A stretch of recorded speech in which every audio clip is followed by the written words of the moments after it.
करते हैं digestive system का जो सेकंड पार्ट है एलिमेंट्री कैनाल का, उसके बारे में। तो देखिए, ये जो डायग्राम जैसा आपको दिख रहा है, ये हमारा एलिमेंट्री कैनाल है जिसके अंदर डायफ्राम है।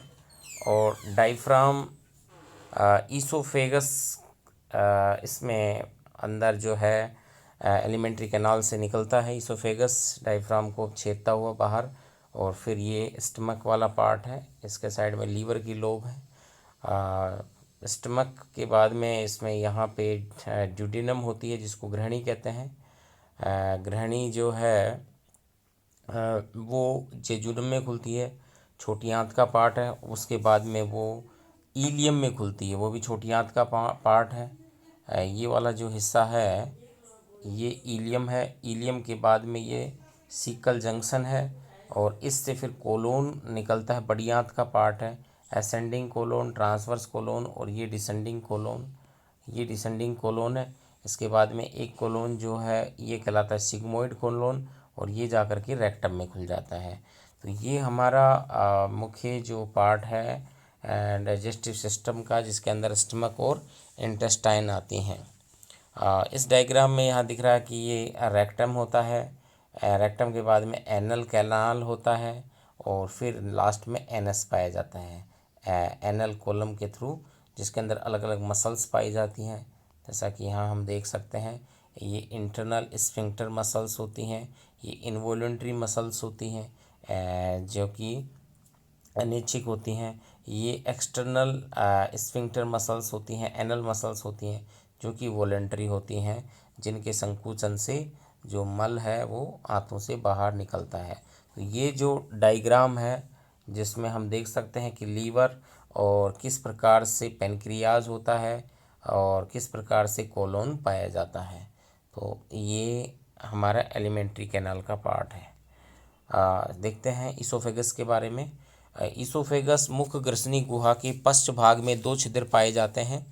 निचला छिद्र ग्लोटिस कहलाता है, जिसका नियंत्रण एपीग्लोटिस से होता है। हमें पता है एपीग्लोटिस है वो एक ढक्कन होता है जो कि ट्रेकिया के ऊपर लगता है।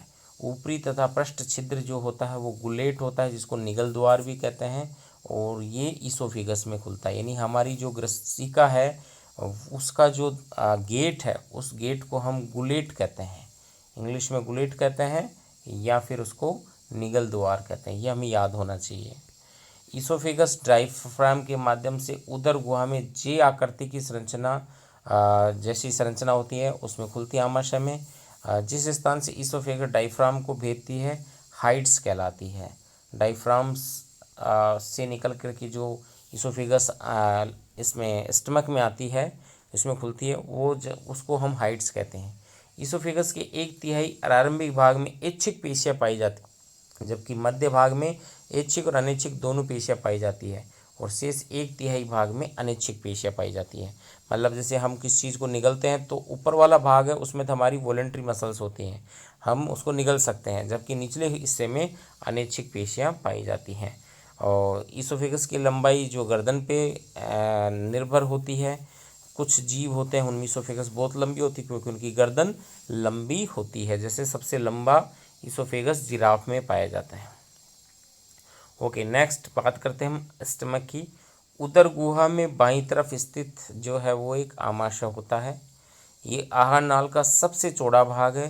ये थैले समान संरचना है, पेशीय संरचना है, जो आकार में कैसा दिखाई देता है, अंग्रेजी के जे अक्षर जैसा दिखाई देता है। इसके तीन भाग होते हैं आमाशय के मेनली, कार्डियक भाग, फंडिक भाग और पाइलोरिस भाग। हालांकि बॉडी है वो इसका फंडिक पार्ट कहलाता है। तो इसमें चार दे रखे हैं, लेकिन मैं तीन बताना चाहूँगा कि जो ऊपर वाला हिस्सा है वो कार्डियक पार्ट होता है, जो ईसोफेगस के अंतिम सिरे से जुड़ा रहता है, और जो बीच वाला पार्ट है वो होता है फंडिक पार्ट या बॉडी जिसको कह सकते हैं, और ये लास्ट वाला पार्ट जो ग्रहणी में खुलता है ये कहलाता है पाइलोरिक ओरिफिस या पाइलोरिक छिद्र। तो इसमें तीन छिद्र हो गए, कार्डियक छिद्र, पाइलोरिक छिद्र, और बीच वाला हिस्सा होता है वो कहलाता है फंडिक पार्ट। तो ये हमारा स्टमक है।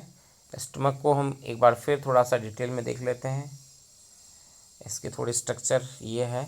स्टमक में हम देखते हैं कि स्टमक में ये हो गया फंडिस, इसके अंदर लेयर पाई जाती हैं अलग अलग प्रकार की इसमें लेयर पाई जाती है। सबसे बाहर की ओर लेयर पाई जाती है, उसको बोलते हैं सिरोसा। सबसे बाहर की ओर सिरोसा होती है। सिरोसा के बाद में आती है मस्कुलरिस म्यूकोसा। उसकी फिर लेयर होती हैं लॉन्जिट्यूडिनल मसल्स, और फिर एक होती है नीचे की तरफ सर्कुलर मसल्स, और फिर इसमें नीचे की तरफ पाई जाती हैं ओब्लिक मसल्स की लेयर। और उसके बाद में यहाँ पे जो है एक मसल्स होती हैं जिनको हम मस्कुलरिस म्यूकस लेयर कहते हैं। और उन्हीं म्यूकस लेयर के कारण स्टमक की कोशिकाएं जो एंजाइम स्रावित करती हैं, जो हाइड्रोक्लोरिक एसिड स्रावित करती हैं, उससे ये आमाशय सुरक्षित रहता है। तो देखिए ये इसोफेगस है, इसका ये पार्ट बॉडी, ये पार्ट फंडिक, ये ऊपर वाला फंडस बॉडी, और फिर नीचे वाला पाइलोरिक पार्ट कहलाता है। ओके, आमाशय की म्यूकस झिल्ली मोटी होती है। खाली आमाशय में बहुत सारे अस्थायी लॉन्जिट्यूडिनल फोल्ड या लंबवत फलन वलन पाए जाते हैं, और यहाँ एंट्रम पाए जाते हैं जिनमें मतलब खांचे पाई जाती है, जिन्हें रूगी कहते हैं। और जब आमाशय का विस्तरण होता है, आमाशय फैलता है, तो ये दिखाई नहीं देती, यानी आमाशय में इस प्रकार से खांचे पाई जाती हैं। जैसे ये एक आमाशय का सेक्शन है जिसके अंदर इस प्रकार से ये खांच पाई जा रही है, जो कि हम देख रहे हैं। ये खांच है, ये इसके दो पार्ट अलग अलग भागों में बटी हुई है, और इसमें ये विभिन्न प्रकार की कोशिकाएं पाई जाती हैं। यहाँ पे मुख्य रूप से 3 प्रकार की कोशिकाएं पाई जाती हैं। गैस्ट्रिक ग्लैंड्स जो है, सबसे हम देखते हैं ऊपर की ओर म्यूकस सेल्स होती हैं, जो कि म्यूकस का सिक्रीशन करती हैं, श्लेष्मा का सिक्रीशन करती हैं। ये जैसे कोशिकाएं हैं, ये म्यूकस ग्लैंड की सेल्स हैं जो म्यूकस सिक्रीट करती हैं। इसके बाद म्यूकस नेक सेल होती हैं, जो ये वाला हिस्सा है, यहाँ पे नेक सेल होती हैं, ये भी म्यूकस सिक्रीट करती हैं। इसके बाद में है ये वाली सेल्स हैं, इनको हम पैराइटल सेल्स कहते हैं। परिधीय कोशिकाएं या पैराइटल सेल्स, जो कि यहाँ पे जो पिट है, इस पिट के परिधि में पाई जाती हैं। और इन सेल्स की विशेषता ये होती है, ये हाइड्रोक्लोरिक एसिड और इंट्रिंसिक फैक्टर जो है वो स्रावित करती हैं। और इनमें देख रहे हैं हम कि इनमें सेल्स में एक खाली स्पेस पाया जाता है इनके चारों तरफ, जहाँ पे ये एसिड आकर के जमा होता है, मतलब इसमें ये जमा होता है, और उसके बाद में फिर ये बाहर निकल के इस कैविटी में आता है। तो ये भी एक कारण है पैराइटल सेल्स का, कि जिसके कारण जो HCl है वो मेम्ब्रेन को डैमेज नहीं करता है, क्योंकि इनके चारों ओर स्पेस होता है। और एक होती हैं चीफ सेल्स, मुख्य कोशिकाएं, जिनको पेप्सिनोजन और जो गैस्ट्रिक एंजाइम है उनका सिक्रीशन करती हैं, तो इनको चीफ सेल कह सकते हैं, ट्रिपेप्सिनोजन सेल्स कह सकते हैं, या एंजाइमेटिक सेल्स कह सकते हैं। ओके, नेक्स्ट है जो है कोशिकाएं होती हैं वो कहलाती हैं जी सेल्स या हार्मोन सिक्रीटिंग सेल्स, जो कि हार्मोन सेल्स हार्मोन्स को स्रावित करती हैं। हार्मोन होता है वो गैस्ट्रिन होता है, तो यहाँ पे जो हार्मोन है वो गैस्ट्रिन है। ओके, हम बात करते हैं आमाशय के बारे में। आमाशय पेरिटोनियम से ढका होता है। पेरिटोनियम में वसा उत्तक और लसिका उत्तक जमा होते हैं, और ऐसी पेरिटोनियम को ओमेंटम कहते हैं। इस ओमेंटम कहते हैं इसी पेरिटोनियम को, जो बाहर की से ढका रहता है।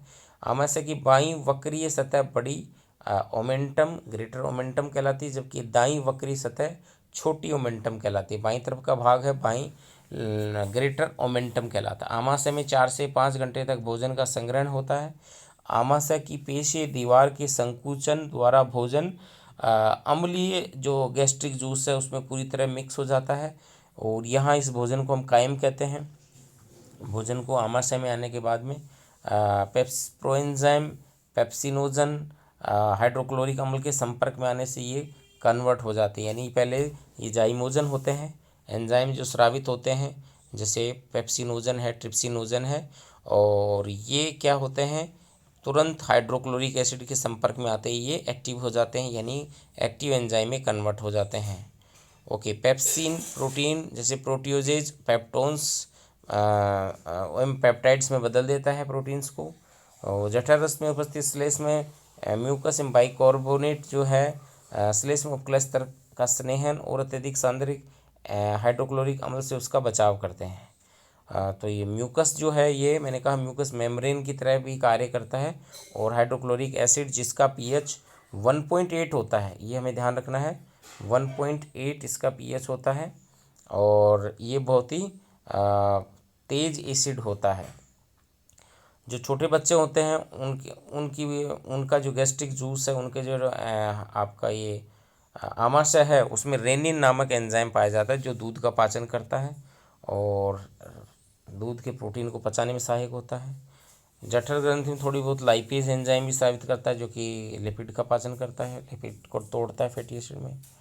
आमाशय की उपकला में असंख्य नलिकाकार ग्रंथियाँ पाई जाती हैं जिन्हें जठर ग्रंथियाँ कहते हैं, जिसमें ट्यूब होती है, इसमें विभिन्न प्रकार की कोशिकाएं पाई जाती हैं, जैसे मैंने अभी बताया आपको। सबसे परिधि की ओर परिधीय सेल्स, पेराइटल सेल्स या जिनको ऑक्जेंटिक सेल्स कहते हैं, और ये ऊपर की ओर पाई जाती हैं, HCl स्रावित करती हैं, और जो इंट्रिंसिक फैक्टर होते हैं वो भी स्रावित करती हैं। दूसरी होती हैं पेप्टिक सेल्स, चीफ सेल्स या जाइमोजन सेल्स, ये पेप्सिनोजन है, प्रोरेनिन है इत्यादि है वो स्रावित करती हैं। गैस्ट्रिक एमाइलेज लाइपेज को भी स्रावित करती हैं, लेकिन अम्लीय माध्यम होने के कारण एमाइलेज तो संदमित हो जाता है, लेकिन लाइपेज वसा का पाचन है वो में हेल्प करता है। प्रोरेनिन भी पाया जाता है, बच्चों में पाया जाता है, जैसे मैंने बताया अभी कि जो कि दूध के प्रोटीन को पचाने में हेल्प करता है, जो कि रेनिन में कन्वर्ट हो जाता है, केसिन प्रोटीन को केसिनोजन में कन्वर्ट कर देता है और वो कैल्शियम के साथ मिलकर कैल्शियम पैराकेसिनेट बनाता है, जिसका अवशोषण हमारी डाइजेस्टिव ये एलिमेंट्री कैनाल और इसकी जो जूडिनम की सेल्स होती हैं वो इसको अवशोषित करती हैं।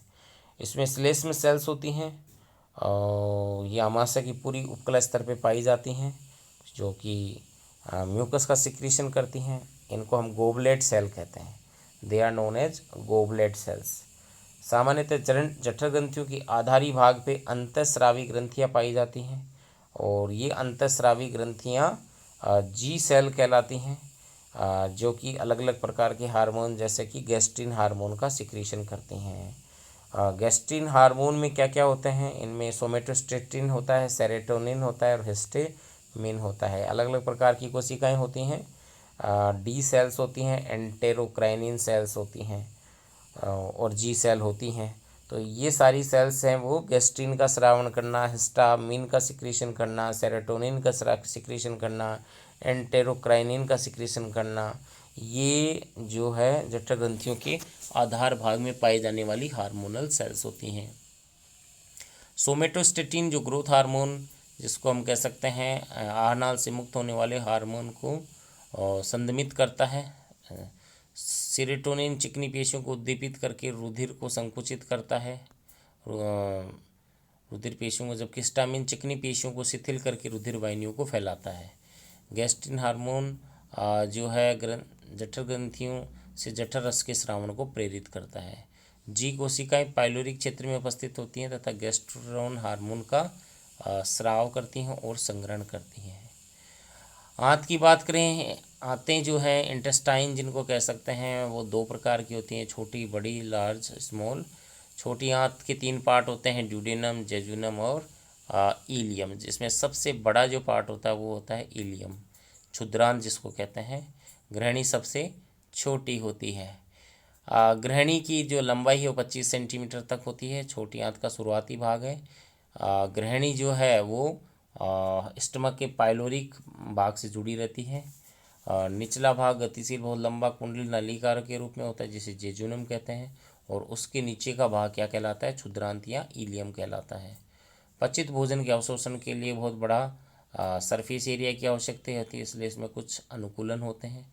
आंत के अंदर लंबाई अधिक होती है, म्यूकस झिल्ली के स्थायी फोल्ड होते हैं और जो कि वलयाकार होते हैं, उनमें रसांकुर या माइक्रोविलाई पाए जाते हैं।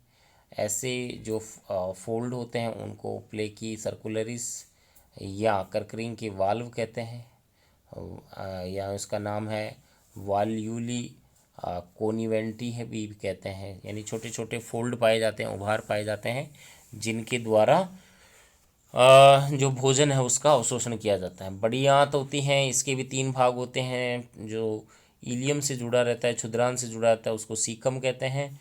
इसके बाद में कोलोन आता है और फिर आता है रेक्टम। कोलोन के 3 पार्ट होते हैं। हाँ, कोलोन के 3 पार्ट हैं। कौन कौन से पार्ट है कोलोन के? कोलोन के 3 पार्ट में आता है, जैसे असेंडिंग कोलोन है, ट्रांसवर्स कोलोन है, डिसेंडिंग कोलोन है, और एक रेक्टम के पास और होता है जिसे हम सिग्मोइड कोलोन कहते हैं। तो ये भी कोलोन का पार्ट है। सीकम जो जहाँ पाया जाता है, जहाँ इलियम सीकम से जुड़ती है, वहाँ पर बेसिकली वो इलाका फूला हुआ होता है। और खरगोश में इस रीजन को सेकुलस रोटंडस कहते हैं। और ये सेकुलस रोटंडस सीकम में इलियोकोलिक वाल्व के द्वारा इस सीकम में खुलता है, इसमें इलियम का लास्ट पार्ट।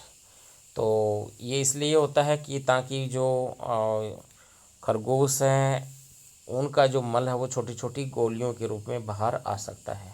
इसी पे एक अंध थैली होती है जिसको हम वर्मीफोम अपेंडिक्स कहते हैं, यानी ये लगभग 2 सेंटीमीटर नीचे कृमि जैसी संरचना पाई जाती है। और ये अपेंडिक्स है, ये अपेंडिक्स हमारे अंदर, इंसानों के अंदर क्या होती है, एक अवशेषी है, रेजिडुअल है। जबकि ये जो घास खाने वाले हैं, जो सेलुलोज का पाचन करने वाले जीव होते हैं, उनमें पाई जाती हैं। खरगोश में कुछ सहजीवी जीवाणु जैसे क्लोस्ट्रीडियम सेलोबायोपेरस या एंटीडीनियम नामक जो सहजीवी प्रोटोजोआ है, वो सेलुलेज एंजाइम का स्रावण करते हैं और ये सीकम में सेलुलोज का पाचन करते हैं। तो ये सवाल भी कई बार आया हुआ है कि सेलुलोज का पाचन कहाँ होता है? वो जनरली सीकम में होता है। कोलोन की बात करें, सीकम खरगोश में अत्यधिक विकसित होती है, जबकि मनुष्य में ये अवशेषी होती है। सीकम की बात कर रहा हूँ। कोलन जो है सीकम के बाद में होती है। बड़ी आंत्र का मध्य भाग है। इसमें आंत्र के इस भाग में लंबवत पेशियों का आवरण एक पतले स्तर के रूप में होता है। इसमें 3 रिबन जैसी पट्टी बनाता है जिसे टिनिकोलाई कहते हैं। टिनी के कारण कोलोन की गुहा कोष्ठकों में विभाजित हो जाती है और ऐसे कोष्ठकों को हम होस्ट्रा कहते हैं। मनुष्य में कोलोन के निम्न भाग होते हैं, असेंडिंग ऊपर की ओर बढ़ना, फिर ट्रांसवर्स यानी साइड में, फिर होता है नीचे की तरफ आना डिसेंडिंग पार्ट, और फिर होता है सिग्मोइड यानी ऐसे मुड़ा हुआ पार्ट। तो ये 4 पार्ट होते हैं कोलोन के, जो कि आगे जाके मलाशय या रेक्टम में खुलता है, और रेक्टम जो है वो फिर उसमें खुल जाता है, गुदा द्वार में खुल जाता है। तो मलाशय कोलोन में एक समान जो नलिका खुलती है उसे रेक्टम कहते हैं। और रेक्टम जो है एनल कैलान में खुलता है। एनल कैनाल जो है एनस द्वारा बाहर खुल जाती है। यहाँ पे गुदा अवरोधनी जो होती हैं, स्फिंक्टर मसल्स होती हैं जो पाई जाती हैं, और इनके द्वारा जो फीकल मैटर है उसको नियंत्रित अवस्था में बाहर की ओर निकाला जाता है। तो ये जो हमारा पार्ट है वो है बेसिकली आहार नाल का जो बचा हुआ है, ईसोफेगस से लेके और आहार नाल तक। आगे वाले चैप्टर में पढ़ेंगे हम पाचन की कार्य की। थैंक